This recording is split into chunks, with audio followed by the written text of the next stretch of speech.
ये किस्सा रीमा का है, जिसकी अम्मी की मौत हो गई थी।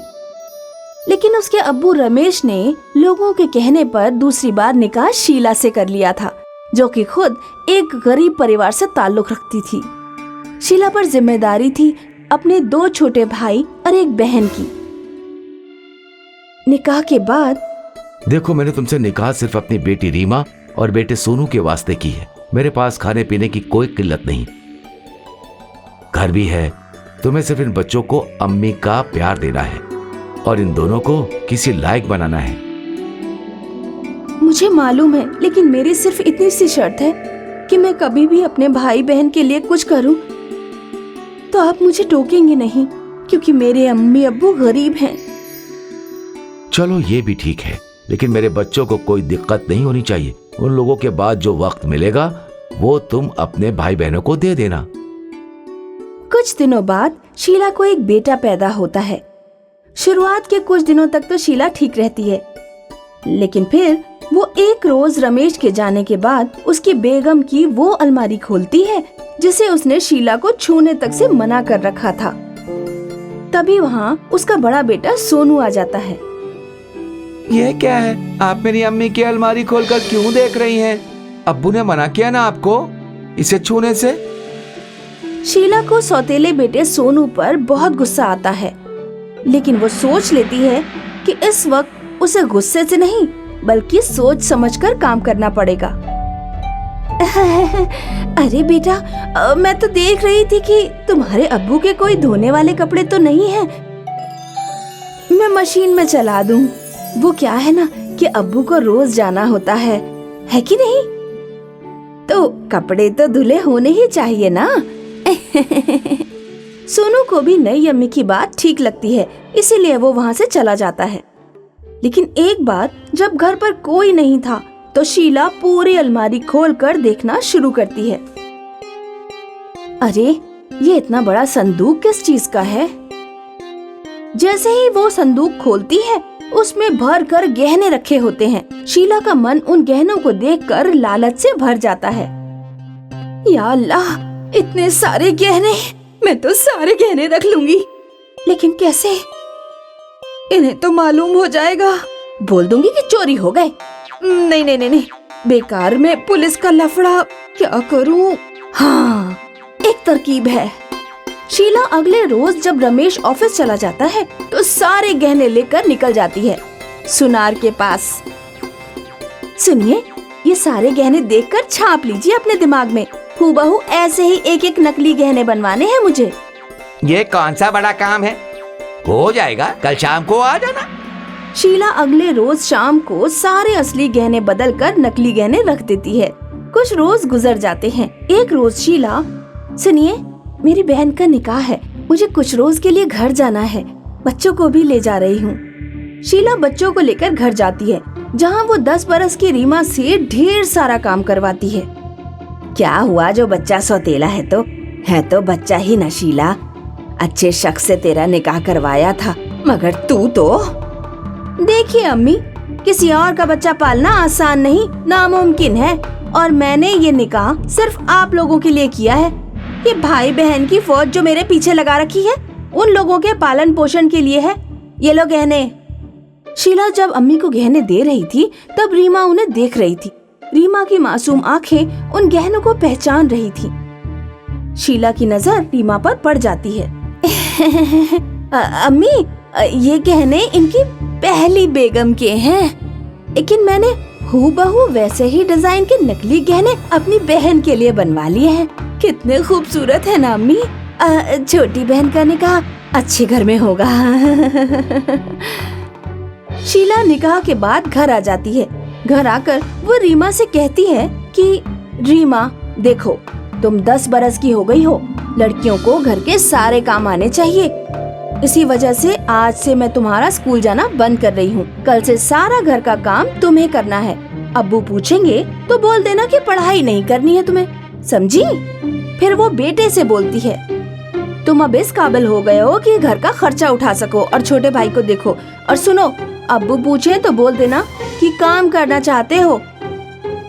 बस अब क्या था, बेटी पूरे दिन घर का काम करती और बेटा पूरे दिन घर से बाहर रहता। पूरे घर में शीला और उसके बेटे का राज चलता था। अरे रीमा, छोटे भाई को दूध दे दे, कब से मासूम भूखा बैठा है। दे दिया था अम्मी। तो क्या पागल हो गया है जो रोए जा रहा है? अब तो ज्यादा होशियारी कर रही है रीमा। मेरे बेटे का खाने पीने का कोई ख्याल नहीं रखती है।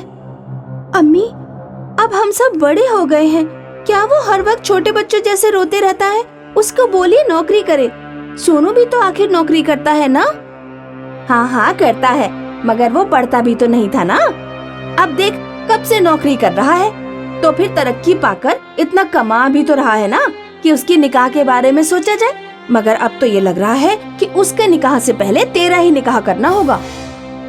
शीला रीमा का निकाह एक ऐसे घर में कर देती है जहाँ 4 ननद होती हैं। शीला को ऐसा लगता है कि वो सभी मिलकर रीमा को बेहद परेशान करेंगी, लेकिन होता उसका उल्टा है। एक रोज शीला रीमा के ससुराल जाती है, जहाँ उसकी सास, अरे आइए आइए, कैसे आना हुआ?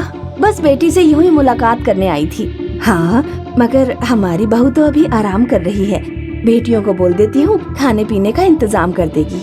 अरे काम करवाया कीजिए बहू से, वहाँ तो मैं सारा काम करवाती थी, ऑफ तक ना करती थी वो।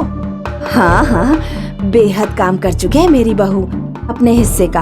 आप क्यों आई हैं ये बताइए। शीला को सास की बातें सुनकर गुस्सा आ जाता है और वो वहाँ से चली जाती है।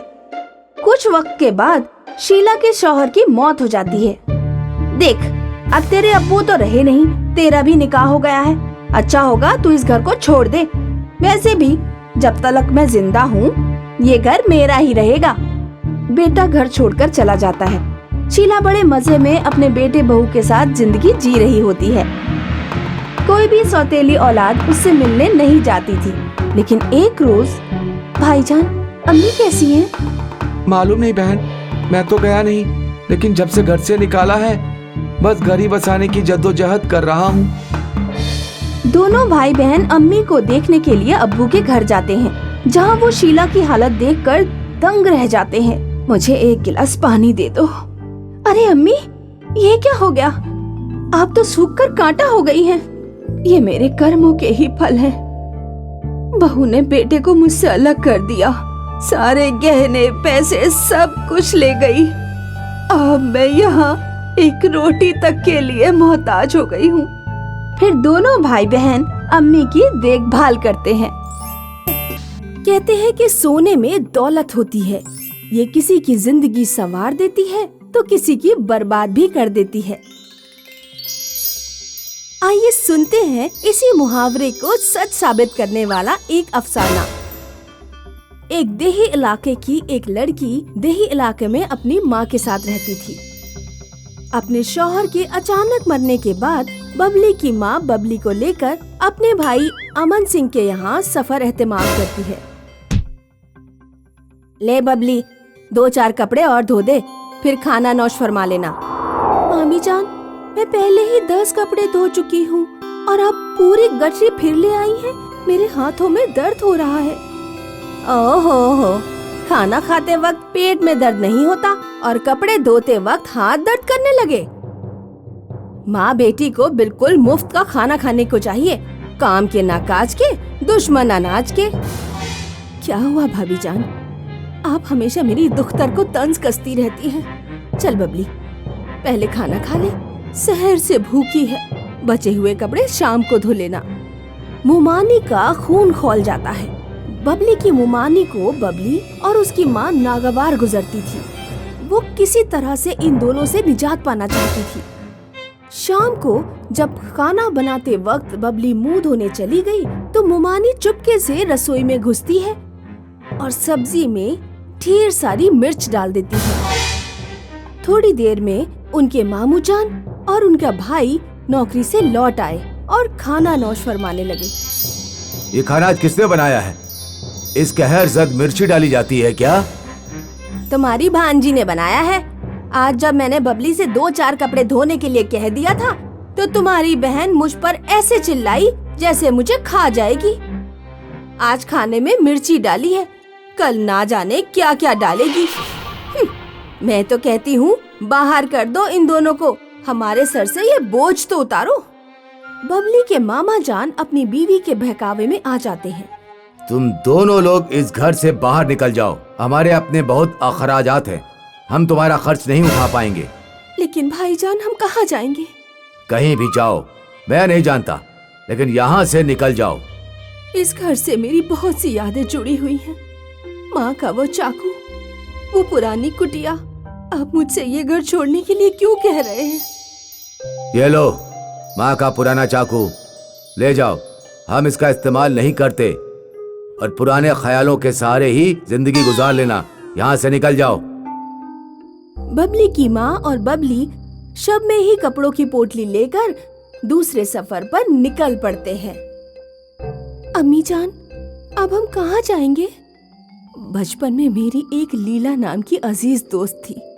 उसका ससुराल शायद 5 मील दूर मीरपुर देही इलाके में है। उसी के पास चलते हैं बेटा। लेकिन मालूम नहीं कि वो मुझे पहचानेगी या नहीं।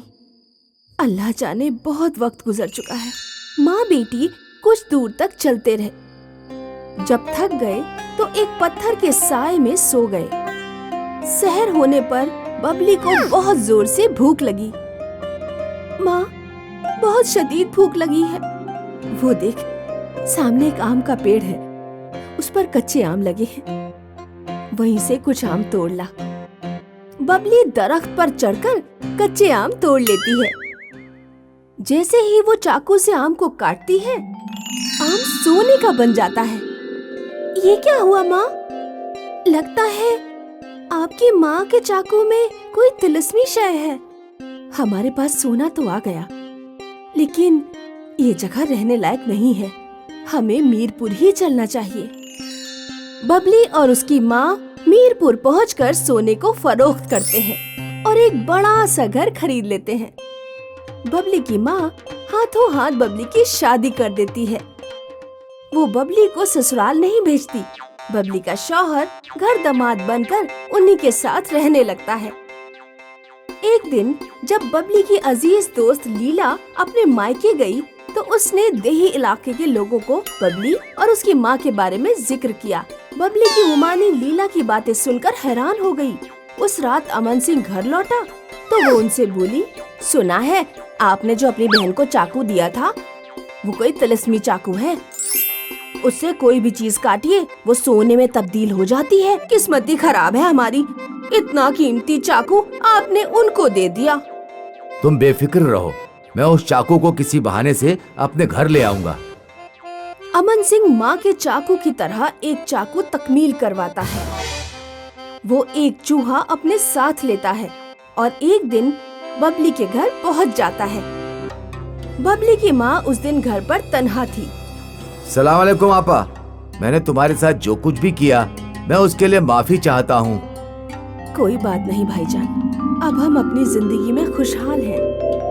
अमन सिंह ने देखा कि तिलिस्मी चाकू पास की मेज पर ही रखा है। वो अचानक ही अपनी जेब से चूहा निकाल देता है। इतने में ही अमन सिंह चाकू को बदल देता है। अरे अरे अरे, मुझे माफ करना, पता नहीं चूहा मेरी जेब में कहाँ से आ गया। शायद रास्ते में घुस गया होगा। अच्छा आपा, अब मैं चलता हूँ। इस तरह फरेब से अमन सिंह तिलिस्मी चाकू को लेकर अपने घर पहुँचता है। वो तिलिस्मी चाकू से ढेर सारा सोना दस्तयाब करता है। ज्यादा दौलत आने की वजह से अमन सिंह का बेटा बर्बाद हो जाता है। वो लोग जल्दी ही बहुत ही दौलतमंद बन जाते हैं। वो जुआ, शराब और मस्तीखोरी में मुब्तला हो जाते हैं। एक दिन विनोद जब अपने घर लौटा तो अमन सिंह उससे बोला, विनोद, ये कोई घर आने का वक्त है? तुम बहुत पैसे बर्बाद करने लगे हो और अपनी हालत तो देखो जरा। जब घर में सोना देने वाला चाकू है तो मैं पैसे की फिक्र क्यों करूं? लाओ चाकू मुझे दीजिए, मुझे और सोना चाहिए। तुम्हें चाकू नहीं मिलेगा और कल से तुम कहीं भी नहीं जाओगे। बाबा जान, मुझसे बहस मत करिए, चाकू मुझे दीजिए। नहीं दूंगा। अमन सिंह और विनोद चाकू के लिए आपस में ही लड़ जाते हैं। गलती से चाकू विनोद के पेट में चला जाता है। चाकू घुसते ही विनोद सोने का बन जाता है।